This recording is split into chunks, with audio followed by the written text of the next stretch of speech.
Bonjour Olivier. Bonjour Eman. J'espère que tu vas bien. Toujours. Et toi? Très bien, merci. Je te remercie également de nous accorder de ton temps afin qu'on puisse parler de RSE et de formation, mais aussi et surtout de RSE sous l'angle de la formation. Avant tout, est-ce que tu veux bien, s'il te plaît, te présenter? Oui. Donc, je suis Olivier Capizzi et je travaille donc depuis 7 ans en qualité de spécialiste e-learning. Et mon objectif, qu'est-ce que c'est? C'est d'identifier des experts et de pouvoir en fait toucher cette expertise, l'identifier et la diffuser au maximum pour tous les collaborateurs. Je vois. Compétences techniques, compétences commerciales, mais aussi sur différents aspects métiers, leur donner le maximum d'outils tout au long de leur cycle de développement et de collaborateurs. Et est-ce que tu peux nous dire comment est-ce que ces actions contribuent à l'épanouissement des collaborateurs tout au long de leur carrière et puis aussi au départ à leur intégration au sein de Konica Minolta?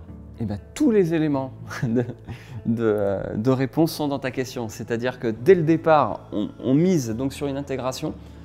L'objectif, c'est d'avoir stocké du coup dans cette base de données qui est notre site MyTalentBox le maximum de contenu. Et dès le départ, on va donner et on va injecter tout de suite donc un cursus et des packages d'intégration pour qu'ils puissent avoir un maximum d'éléments sur lesquels ils puissent se reposer. Et ensuite, tout au long de leur évolution, nous on va être assez réactifs, notamment en diversifiant les contenus, pour pouvoir leur amener en fait toute la connaissance nécessaire. Donc sur les connaissances métiers, sur les changements de réglementation, sur les partenariats aussi qu'on peut avoir avec des sites partenaires comme LinkedIn. Donc on va essayer au maximum de leur donner un maximum d'informations. Et si tu devais nous donner une illustration de la façon dont, à travers ces actions qui contribuent à l'épanouissement des collaborateurs, on infuse la RSE afin de faire en sorte qu'elle fasse partie du quotidien des collaborateurs? La première des choses, c'est les sensibiliser. Et pour cela, je pense que tu peux aussi en témoigner, c'est que dès le process d'intégration, il y a tout de suite une sensibilisation qui est faite sur la RSE. Oui, c'est vrai. Tu m'as proposé de participer à la journée d'intégration des nouveaux collaborateurs.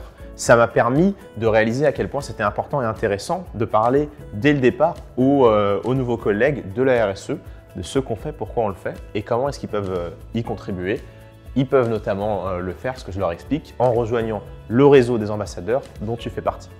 Exactement. Et du coup, au même titre, si je reprends la parabole de départ, c'est que tu es identifié comme expert pour moi, notamment sur la RSE, ce qui me permet de diffuser aussi ce contenu sur notre plateforme, puisqu'un module aujourd'hui existe sur la RSE. Je vois, très clair. Merci beaucoup pour ton temps, Olivier, pour tes informations et à bientôt du coup dans le cadre des ambassadeurs entre autres. Merci Emma.